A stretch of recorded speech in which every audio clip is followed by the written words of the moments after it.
Olá, eu sou o João Vitor Xavier e o CNN Esportes S.A. está no ar. Toda semana um entrevistado para falar do mundo dos esportes e do mundo dos negócios. Hoje eu recebo João Paulo Magalhães Lins, presidente do Botafogo. Seja bem-vindo, presidente. Muito obrigado, querido, pela oportunidade de estar aqui conversando com você sobre o Botafogo e sobre o futebol brasileiro. Vamos saber um pouquinho mais do momento do Botafogo, da SAF vitoriosa no ano passado, campeã do Brasil, campeã da Libertadores. Vamos lá. O Botafogo adotou o modelo de SAF em 2022 e logo depois da venda para John Textor e a Eagle Football Holdings, passou a disputar títulos. Apenas 2 anos depois da reestruturação administrativa e financeira, o Glorioso conquistou a Libertadores e o Campeonato Brasileiro.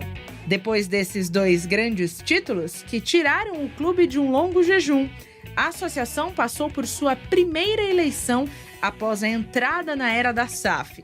Apoiado pelo então presidente Durcésio Melo, João Paulo Magalhães Lins venceu a eleição. O novo mandatário tomou posse em janeiro deste ano, com a missão de seguir o legado de conquistas, manter os laços com a SAF cada vez mais estreitos e seguir com as reformas necessárias ao Glorioso.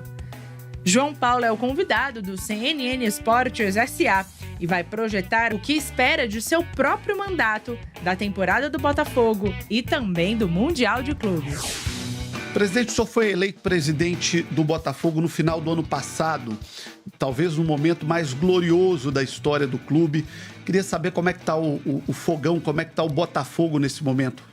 O Botafogo vem de um ano mágico, maravilhoso, realmente 2024 com a vitória da Libertadores e com a vitória do Campeonato Brasileiro. Foi uma transformação para o Botafogo como um todo. E eu tive essa oportunidade de ser convocado por um grande botafoguense, que é o Carlos Augusto Montenegro, junto com o Durcésio Melo, que era o atual presidente, e alguns membros da diretoria dele, para ser candidato a presidente do Botafogo, porque eu já militava há muitos anos no futebol carioca e grande botafoguense que sempre fui, e atendi esse chamado. E em dezembro fui eleito, um momento mágico, uma honra para mim poder representar o Botafogo e assumir agora em janeiro, né? Estou começando meu mandato, 4 anos para frente, e eu tenho certeza que 2024 foi o início de um grande movimento que o Botafogo tá passando, que é uma transformação de você voltar a ser um dos maiores times da América do Sul, como o Botafogo sempre foi. E eu não tenho dúvida da capacidade e da força que o Botafogo e que a SAF do Botafogo vão ter cada dia mais. O Botafogo talvez tenha sido o exemplo mais bem sucedido em curto prazo para as SAFs do futebol brasileiro. O que foi determinante para o Botafogo atingir esse sucesso? Eu acho que onde tem trabalho, a coisa desenvolve bem. O Botafogo teve uma sorte, que foi o John Textor, mas foi uma sorte calculada pelo Tairo Arruda e pelo Danilo, que hoje integram a diretoria do Botafogo, que eles acharam o John Textor numa multidão. Até uma história engraçada que o John Textor foi captada por um cold call, né? Eles mandaram um e-mail para várias pessoas e nisso, acharam o Textor. E conseguiram trazer o Textor para dentro. O Textor depois estabeleceu uma relação de confiança muito grande com eles e com o grupo deles. E essa turma que toca o Botafogo e que trabalha sem parar. Eu nunca vi uma turma tão comprometida, dedicada a fazer o Botafogo dar certo. Eu acho que foi muito bom para o Textor ter esses parceiros locais aqui com tanta competência e com tanto esforço. E que, como a gente sabe que o trabalho é sinônimo de vitória, eles trabalham tanto que fizeram essa transformação com o Botafogo e estão fazendo cada dia mais. Me parece que a relação do Botafogo associativo onde o senhor é presidente, e do Botafogo SAF, comandado pelo Textor, é muito positiva. Parece que há uma relação muito boa entre os dois sócios do Botafogo. Queria que o senhor falasse um pouquinho sobre isso. Eu acho que o botafoguense que criticar o Textor, bom sujeito não é. Então, eu acho que a gente que vive o Botafogo, a gente está de mão dada o tempo inteiro com ele, com a SAF, para o desenvolvimento do Botafogo. Olha, eu vivi o Botafogo em momentos de dificuldade. E eu vejo hoje o Botafogo pungente. E eu tenho muito orgulho, sabe, de ver isso, do torcedor sentir isso.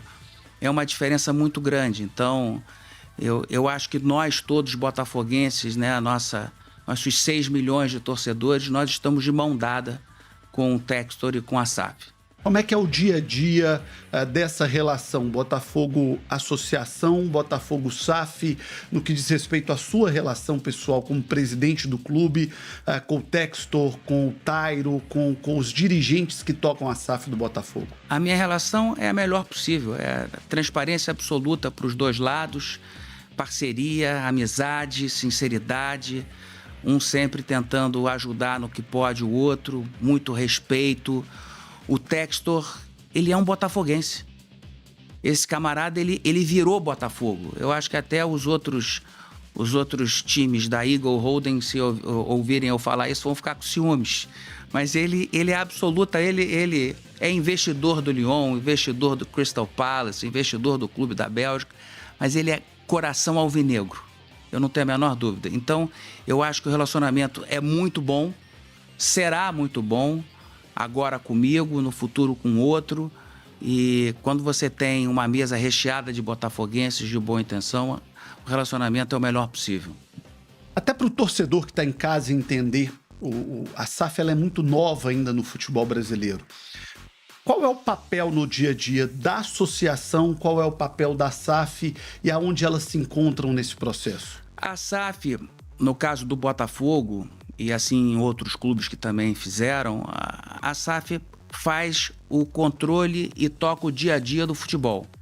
A associação continua dando um suporte para a SAF no que ela precisar e cuida dos outros esportes, dos esportes olímpicos. Por exemplo, o Botafogo, na última Olimpíada, conseguiu colaborar com 8 atletas para o Brasil. E a gente está vivendo um novo ciclo olímpico e trabalhando muito para poder revelar mais atletas.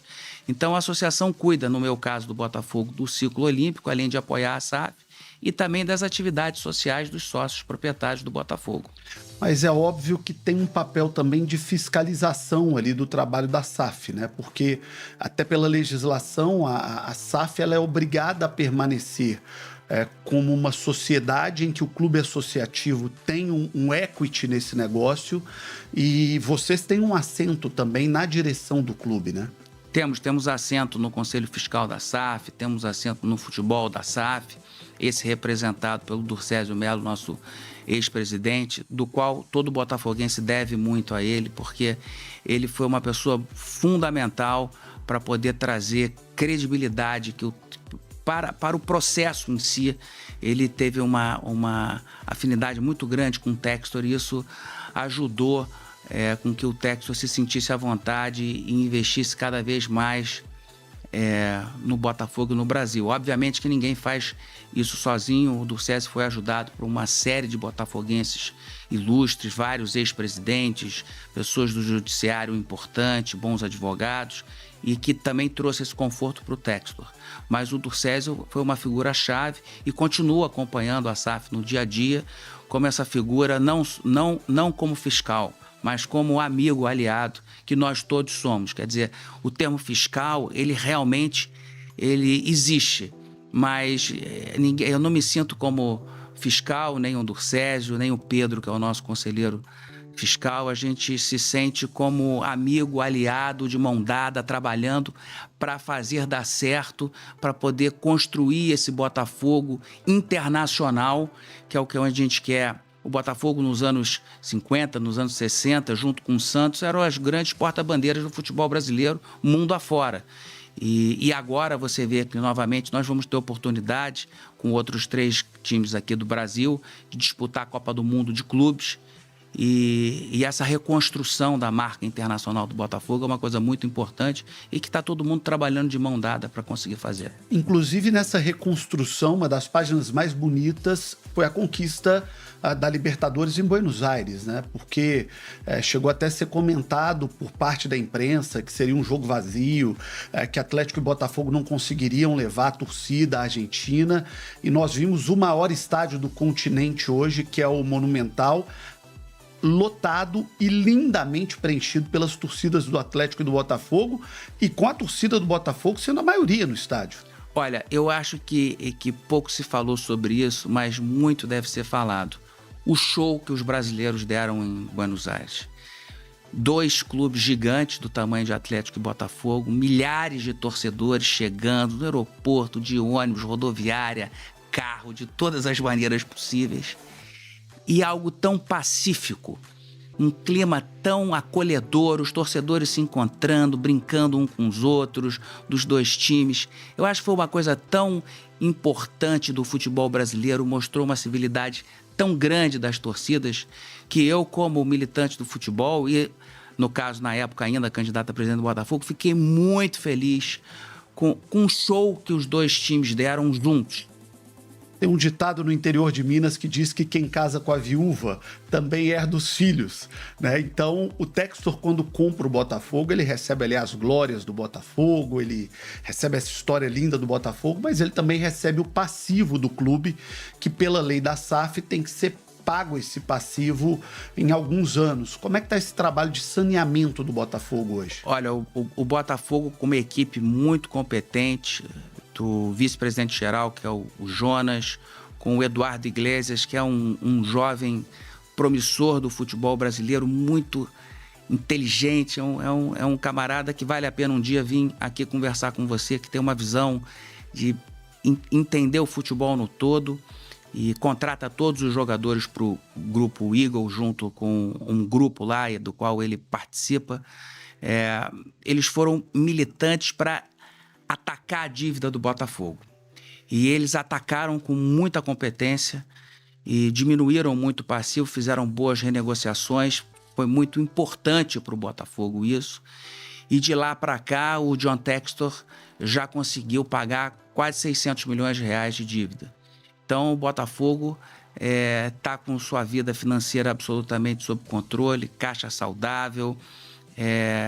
É uma potência o nosso Botafogo, querido, graças a Deus. Presidente, qual era o tamanho do passivo do Botafogo quando se transformou em SAF e qual é a realidade hoje?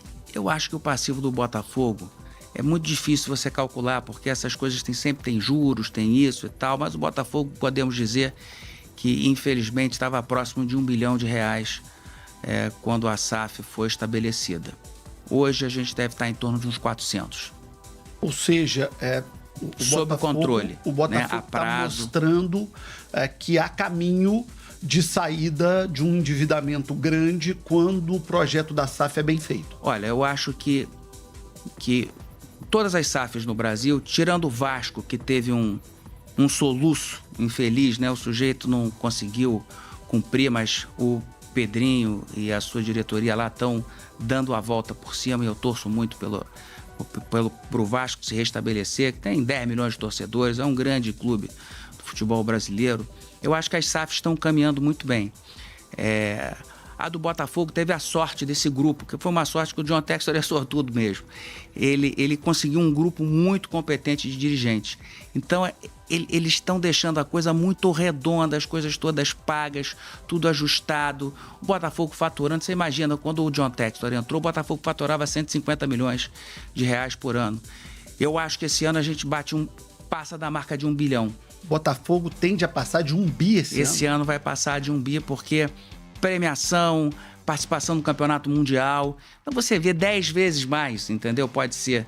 Esses são números superlativos que vêm com a competência e com a entrega do trabalho dessa diretoria, que o Botafogo teve muita sorte de ter, que o Textor teve a competência de identificar o Tairo, o Danilo e o grupo deles e efetivar eles dentro do dia a dia do Botafogo.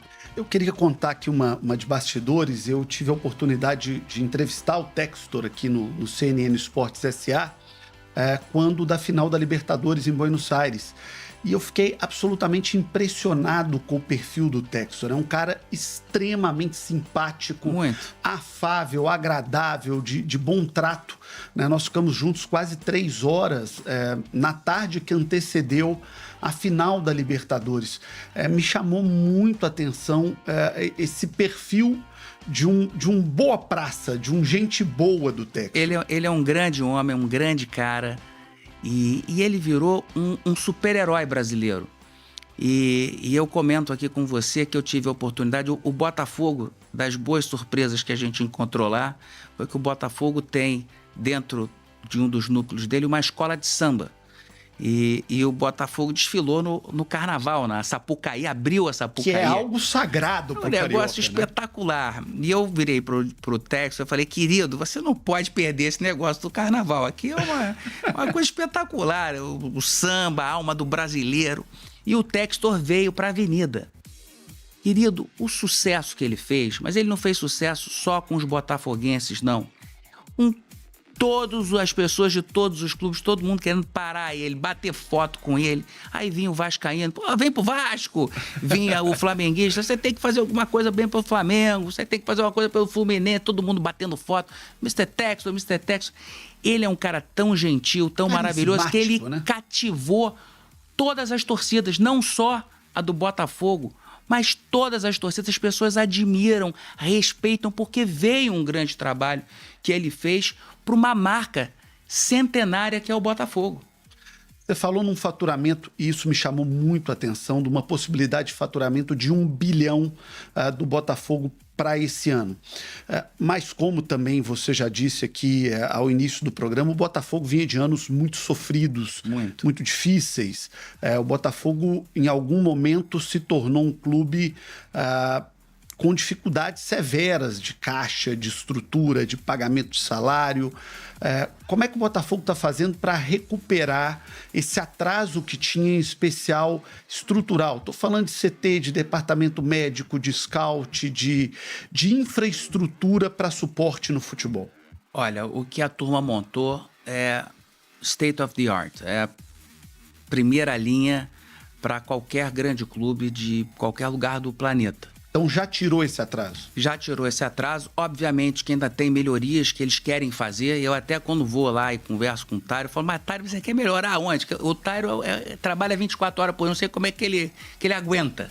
Então ele fica sempre querendo melhorar, quer melhorar. Então quer melhorar ainda mais o centro de treinamento, que já é uma maravilha. Campos maravilhosos, sala de musculação incrível, alimentação pro atleta, departamento médico, fisiologia, inteligência. O Botafogo dá um show absoluto. Eles fizeram em 3, 4 anos o que demoraria 40 anos para outras pessoas fazerem. E eu digo isso sem nenhuma cerimônia, porque o trabalho é muito, muito, muito bem feito por eles. Quando o senhor assumiu, o senhor disse que uma das suas metas era recuperar um lugar histórico do Botafogo, que é a sede de General Severiano, a casa histórica dos botafoguenses, no bairro de Botafogo, na zona sul do Rio de Janeiro. Como é que está esse projeto? O projeto de General Severiano está com um museu. A gente vai desenvolver um museu lá para a gente poder mostrar para os jovens botafoguenses um pouco melhor a nossa história. Então, há um projeto em desenvolvimento, a sede já está muito bonita, muito ajeitada, várias coisas positivas estão sendo feitas para os sócios. E o Botafogo tem propriedades maravilhosas, o Morisco Mar, que é uma piscina absolutamente incrível, que tem na praia de Botafogo. Está passando por obras estruturais para a gente poder reabrir em breve. Enfim, eu acho que o Botafogo tem sedes incríveis e que estão muito bem cuidadas e que vão melhorar cada dia mais. Presidente, antes de ser o presidente do Botafogo, o senhor teve algumas outras missões no futebol, foi presidente de clubes no interior do Rio de Janeiro. Então, queria aproveitar a oportunidade para falar um pouquinho também sobre o futebol de uma maneira geral. O futebol brasileiro mudou muito com o advento da SAF? A SAF trouxe uma profissionalização necessária para alguns clubes. O que acontece às vezes assim com o futebol brasileiro é que pessoas muito bem intencionadas sentam em cadeiras importantes, principalmente nos grandes clubes, mas com pouca experiência de futebol. E acabam tomando decisões muito mais pela paixão do que pela razão. E acabam contratando mal, mandando embora mal, endividando os clubes. E o futebol sofre com isso. Hoje em dia, qualquer dirigente de grande clube que senta pega um pouco a consequência dessa turma amadora que sentou no futebol. Então, hoje o futebol está passando por uma transformação positiva. E a coisa está puxando, né? Você vê com a quantidade de time, como o Botafogo, o profissionalismo que outras associações foram tomando também, o Palmeiras, que é um caso de sucesso, o próprio Flamengo no Rio de Janeiro também fazendo, o Mário Bittencourt no Fluminense. Tem que bater palmas para o Mário Bittencourt, porque com um clube com uma torcida menor, com arrecadação menor, ele foi campeão da Libertadores. Palma para esse cara e para todo mundo que trabalha lá com ele no Fluminense. Quer dizer, o futebol está passando por uma readequação com a chegada do profissionalismo junto com a SAF e também com as associações criando mais consciência e pensando melhor na hora de eleger seus dirigentes. Então, há uma mudança positiva que eu acho que a gente vai começar a sentir daqui a 5, 10 anos, com uma preparação melhor nas divisões de base, com a revelação de novos talentos. Eu acho que a gente estou com a esperança da gente ter anos melhores. O senhor foi dirigente de 2 clubes do interior do Rio, do Duque de Caxias e do Boa Vista. Esses clubes menores, eles conseguirão sobreviver nesse cenário de futebol muito caro e cada vez mais profissional? Olha, isso você trouxe talvez o questionamento mais importante hoje para o futebol nacional. Esses clubes como o Boa Vista, o Duque de Caxias e tantos outros que tem no Rio e Brasil afora, hoje nós temos quase 700 clubes profissionais no Brasil. São fundamentais para o desenvolvimento do futebol. A gente não pode esquecer que o Brasil é um país continental. Você tem 27 estados. Você tem gente no Brasil inteiro querendo ser jogador, sonhando. E você só consegue revelar quando você tem essa grande quantidade de fábricas. Cada clube desse é uma fábrica. Então, os garotos entram lá jovens e ficam buscando uma oportunidade para tentar chegar numa Série A, tentar chegar numa Série B e tentar se destacar. E num filtro muito difícil, né? Filtro muito difícil. Mas você pensa que no Brasil você deve ter hoje em torno de 40 mil jogadores profissionais. E você tem mais outros 60 mil de base. Estou falando números superlativos. A Série A abriga 3 mil desses atletas. É um negócio pequeno. Você precisa de todo esse mundo para fazer o ecossistema se aperfeiçoar e poder alimentar os próprios clubes da Série A. Então, esses clubes de base, chão de fábrica, eles têm que continuar. Porque você não pode pegar... Eu uso muito, às vezes, o exemplo do Rio de Janeiro. Você vê, o Rio de Janeiro tem 80 e poucos clubes profissionais. Você não pode achar que um estado do tamanho do Rio de Janeiro, com 15 milhões de pessoas, sei lá quantos tem, você só pode ter 4 grandes clubes em busca de novos talentos: Vasco, Fluminense, Flamengo e Botafogo. Se você pegar numericamente todos esses clubes de Série A, eles têm, na média, 300 atletas entre profissional e base. Quer dizer, o Rio de Janeiro, um universo de 15 milhões de pessoas, você só vai trabalhar 1.200 atletas. Você precisa ter o Boa Vista, o Madureira, o Bangu, o Volta Redonda, o Nova Iguaçu, o Arte Sul, o Tigres, todos esses clubes trabalhando e fomentando e oferecendo atletas para poder revelar. E recentemente a gente até encomendou um estudo, depois eu vou até dividir com você um estudo muito interessante, que a Copa do Mundo, que é o evento mais importante de futebol do mundo, acontece a cada 4 anos. Você leva hoje em dia 26 atletas, antigamente levava 23. Você imagina você convocar 23 num universo de 40 mil. Como é que o funil é desse tamaninho? E normalmente os 23, 20 estão lá fora.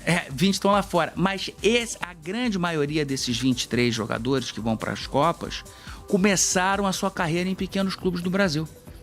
Então, assim, às vezes os dirigentes, as pessoas, os jornalistas esquecem de perceber que você precisa de um grande garimpo para você achar o ouro. Então, esses clubes pequenos são o grande garimpo, né? Outro dia eu até estava numa conversa e falei, olha só, se não fosse um pequeno clube do interior lá de Pernambuco, o Rivaldo não teria sido jogador de futebol. Ganhou um prêmio de melhor jogador do mundo. Né? Eu falei do Rivaldo e tantos outros, Ronaldo Fenômeno no São Cristóvão, Romário no Olaria, o próprio Neymar começou na Portuguesa Santista antes de ir pro Santos, e o Cafu, que jogou 4 Copas do Mundo, começou aqui no Itacoaquecetuba de São Paulo, enfim, vários atletas, não dá, porque a lista é gigante, mas os clubes que sustentam a base da pirâmide do futebol são fundamentais para a gente continuar tendo a revelação de jogador, para a gente continuar tendo uma seleção brasileira forte. Vem daí, não vem dos grandes clubes, porque não tem volume de produção. Precisa dos pequenos. Então, eu sempre peço, e nós temos sorte hoje em dia que a gente tem um presidente da CBF, que é um cara consciente, porque o presidente Edinaldo participou do futebol amador, foi presidente de federação, que não era federação de destaque, precisou ajudar muito o futebol da Bahia. Então ele tem a ideia do quanto é importante para você poder revelar esses jogadores, poder fomentar os jogadores que acabam nos grandes clubes através da base da pirâmide. Então, a minha defesa sempre é que a turma que está no topo da pirâmide não esqueça de olhar para o futebol num todo, porque movimentos bruscos que se tomam agora, a gente vai sentir na frente. E essa base da pirâmide, ela tá sólida ou ela tá bamba no momento? Ela é bamba, porque o dinheiro para chegar lá embaixo é muito difícil.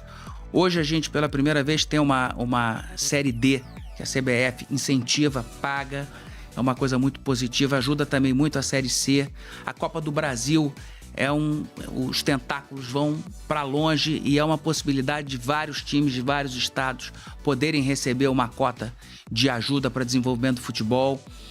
As federações hoje em dia também recebem ajudas da CBF e elas fomentam o futebol. Então, assim, eu acho que é bamba, mas estão trabalhando para tentar solidificar cada vez mais a base do futebol brasileiro, que é importantíssimo para a seleção brasileira e para todos os clubes grandes. O senhor falou agora há pouco da CBF. Não seria esse o grande papel da CBF? Cuidar desse fomento, desse fortalecimento do time pequeno, do time do interior. Se a gente for pegar o futebol brasileiro de elite, ele acaba se resumindo muito aqui a Rio, São Paulo, Minas, Rio Grande do Sul, Paraná, Bahia, Recife. 1/3 ali dos estados do Brasil. Não seria o papel da CBF um investimento muito pesado nesse desenvolvimento, exatamente para que o cara que joga futebol em Tocantins, que não tem um time na séries A, B, C do futebol brasileiro, no Mato Grosso do Sul, no Amazonas, no interior do Nordeste, para que esse cara possa ter oportunidade e para que ele possa chegar ao grande circo do futebol? Olha, obviamente que a CBF lidera o nosso futebol. É papel dela e ela tem feito. Infelizmente, o dinheiro é finito. Eu tenho certeza que se tivesse mais dinheiro lá, estava cada vez mais sendo mais aplicado. Mas já é feito um trabalho de logística, de competições, de ajuda. A CBF está em desenvolvimento com isso. E fazendo um bom trabalho. As pessoas sempre levantam a mão para criticar e para bater e poucos vêm para elogiar. E eu acho que o trabalho está sendo bem feito. Obviamente que tem sempre espaço para melhorar e tem melhorado ao longo dos anos. Mas obviamente que a CBF é nossa grande liderança do futebol e tem não só que fomentar o futebol, como cuidar também do futebol de todos os clubes, como tem feito, e da nossa seleção. Espero que a nossa seleção faça uma excelente Copa do Mundo em 2026. João Paulo Magalhães Lins, presidente do Botafogo, atual campeão do Brasil, atual campeão da América, aqui no CNN Esportes SA. Tá na hora do Giro SA, as notícias do esporte no Brasil e no mundo, do esporte e dos negócios, sempre no oferecimento de Gerdau, onde o futuro se molda. Vamos lá.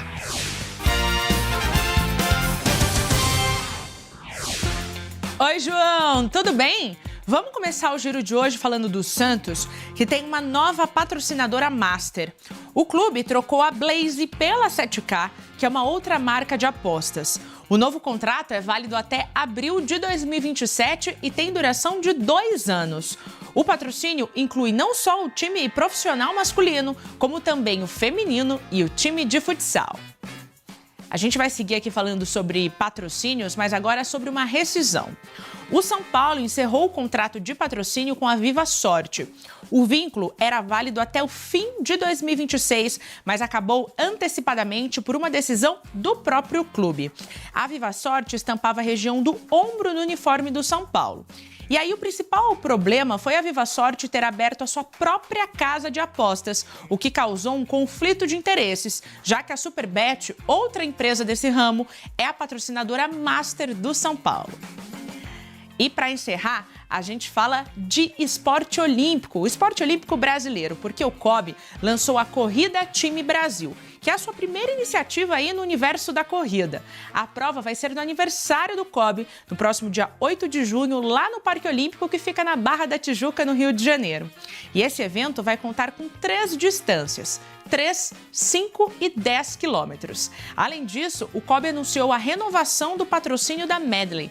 A empresa farmacêutica vai seguir como parceira da entidade até os Jogos Olímpicos de Los Angeles em 2028. João, eu fico por aqui, mas eu sei que tem muito mais com você no CNN Esportes SA. Até domingo que vem. Vamos para um rápido intervalo. Daqui a pouco eu volto com o presidente do Botafogo, João Paulo Magalhães Lins, e a expectativa do Botafogo para o Super Mundial. 1 minuto só.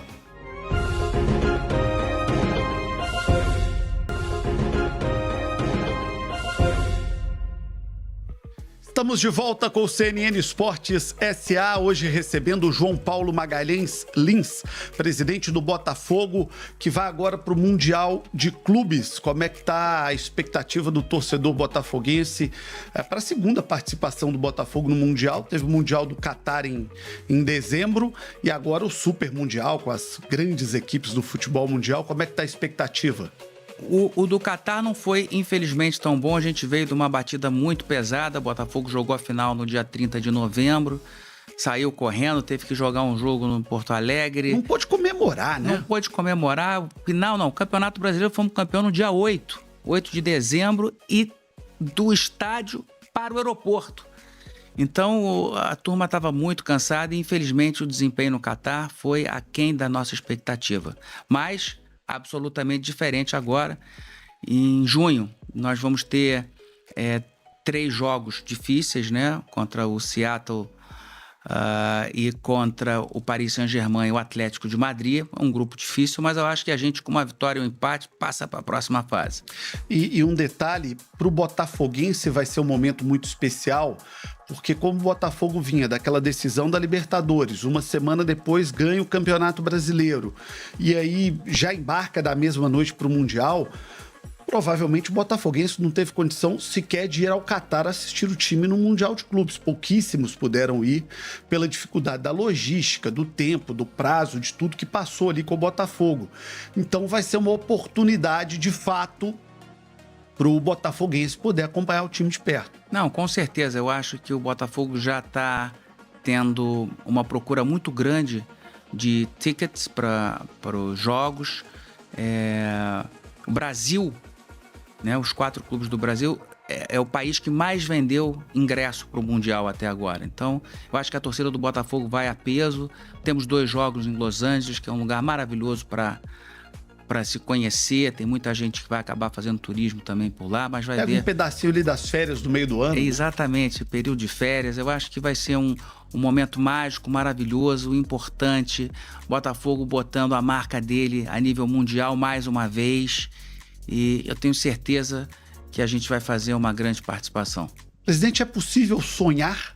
Ou estar lá já é o sonho para o futebol brasileiro? Eu não falo nem para o Botafogo mais tão somente. Dá para o futebol brasileiro sonhar hoje no Mundial? Eu tenho certeza que dá para sonhar. Eu digo o seguinte: camisa não bate falta, não bate escanteio, não sobe para cabecear a bola. É 11 contra 11. Tem 11 caras lá contra 11 caras aqui.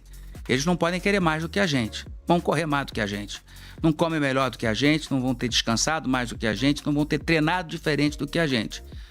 Então, somos absolutamente capazes de enfrentar qualquer time do mundo e entregar um show espetacular. Quando a gente olha para o futebol europeu e o abismo que está se formando, o último time brasileiro a ser campeão do mundo foi o Corinthians, e aí já vai mais de uma década.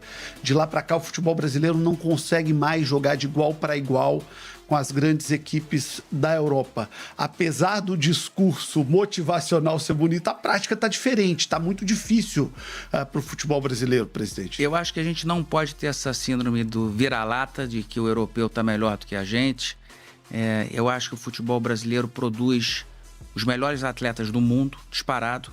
Eu acho que a gente tem profissionais extremamente qualificados em comissão técnica e eu acho que a gente vai surpreender. Os times brasileiros vão surpreender no Mundial. Eu acredito muito no nosso futebol, na nossa capacidade, e se eles estão achando que vão pegar 4 cachorros mortos daqui, eu tenho certeza que o Brasil vai provar diferente e o Botafogo vai fazer uma grande participação.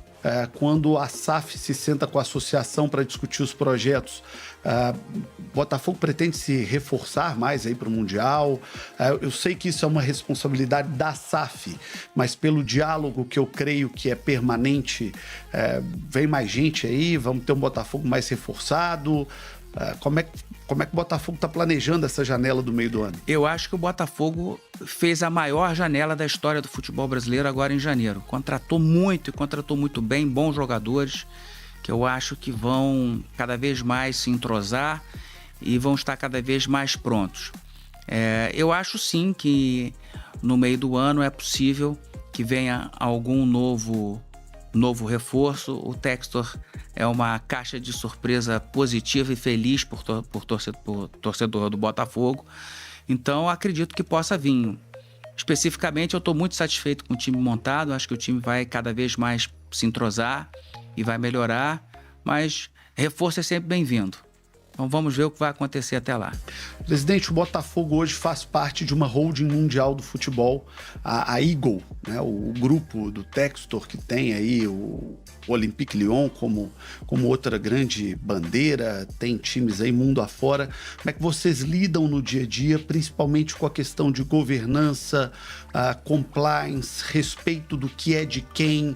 Como é que vocês trabalham isso no dia a dia do Botafogo para preservar os melhores interesses do Botafogo em relação aos interesses que também são legítimos de um investidor? Sim, olha, eu acho que primeiro é um motivo de orgulho para a gente estar participando de um conglomerado esportivo tão importante quanto a Eagle Holdings, né? Você ter uma parceria direta com um clube na Premier League, você ter uma parceria direta com um grande clube da França, multicampeão, que é o Lyon, agora indo para a Champions League. O clube da Bélgica está em primeiro lugar, subindo para a primeira divisão lá.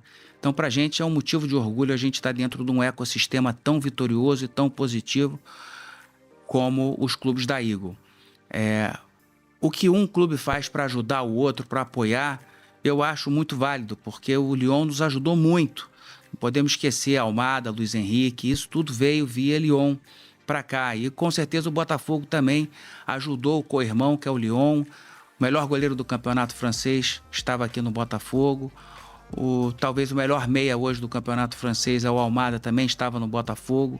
Então eu acho muito bacana essa parceria, essa união dos clubes, essa troca entre os clubes. Acho uma coisa muito saudável, um se ajudando e todos crescendo por um projeto, que é um projeto mega, talvez dos maiores do futebol mundial, que é o projeto da Eagle Holding.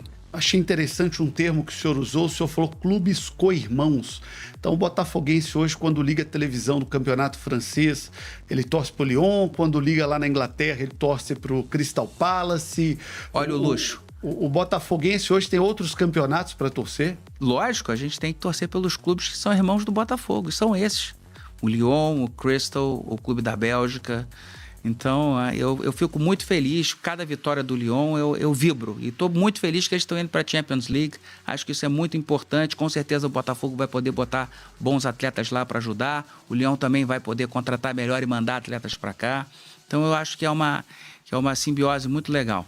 Cabe o Boa Vista aí, o seu outro clube nessa família? Bota Vista. Eu fico chamando porque eu fiz o Boa Vista junto com meu irmão, por amor ao Botafogo, né?